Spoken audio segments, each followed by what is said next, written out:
በመካከለኛው ምስራቅ ዓለም አቀፍ ጉዳዮችን ስንመለከት የኢራንና የአሜሪካ ጉዳይ ዳግም ወደ ጦርነት ወደ ማገርሸቱ እያዘመመ ይገኛል።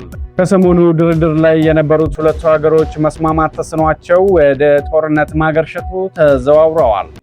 ሰሞኑ ቴህራንና ዋሽንግተን መካከል በቅርቡ የተደረሰው የተኩስ አቁም ስምምነት በአዳዲስ ወታደራዊ እርምጃዎች ምክንያት ፈተና ውስጥ መግባቱም ተዘግቧል። እንደ ዘ ጋርዲያን ዘገባ አሜሪካ በሆርሙዝ ባህረ ሰላጤ ውስጥ በንግድ መርከብ ላይ የተፈጸመ የድሮን ጥቃትን ተከትሎ በኢራን ደቡባዊ ክፍል የሚገኙ የሚሳኤልና የድሮን ተቋማት መምታቷንም አስታውቃለች። ዋሽንግተን ይህንን እርምጃ ለተኩስ አቁም ስምምነቱ ጥሰት የተሰጠ ምላሽ ሲል አብራርቷል።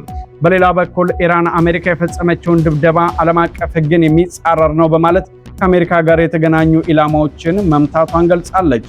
ሮይተርስ እንደዘገበው ግን የተመቱት ኢላማዎች የት እንደሚገኙ ወይም የደረሰውን ጉዳት መጠን ምን ያህል እንደሆነ በዝርዝር መረጃ አልተሰጠም።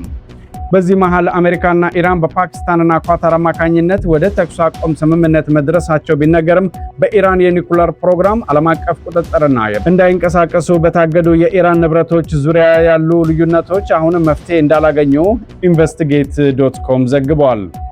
በሆርሙዝ ባህረ ሰላጤ ላይ የተፈጠረው ውጥረት በዓለም ነዳጅ ላይ ከፍተኛ የዋጋ ንረት ያደርጋል የሚል ስጋት ፈጥሯል።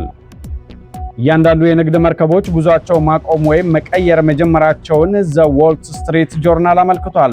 ይህ በዓለም ገበያ ላይ የነዳጅ ዋጋ እንዲጨምርና በቀጠናው የደህንነት ሁኔታ ላይ ተጨማሪ ጫና እንዲፈጠር ሊያደርግ እንደሚችልም ተንታኞች ይገልጻሉ። በአሁኑ ወቅት አሜሪካና ኢራን በይፋ ጦርነት ውስጥ አይገኙም። ሆኖም የተኩስ አቁም ስምምነቱ በከፍተኛ ጫና ላይ መሆኑና ዲፕሎማሲ ጥረቶች ከወታደራዊ እርምጃዎች ጋር ተጓዳኝ ሆነው መቀጠላቸውም ተገልጿል። የተወደዳችሁ ተመልካቾች ለሰዓቱ የነበሩን የዜና መርሃ ግብራችን ይህን ይመስል ነበር። አብራችሁን ስለቆያችሁ እያመሰገንን በቀጣይ በሌሎች ዜናዎች እስክንገናኝ ሰናይ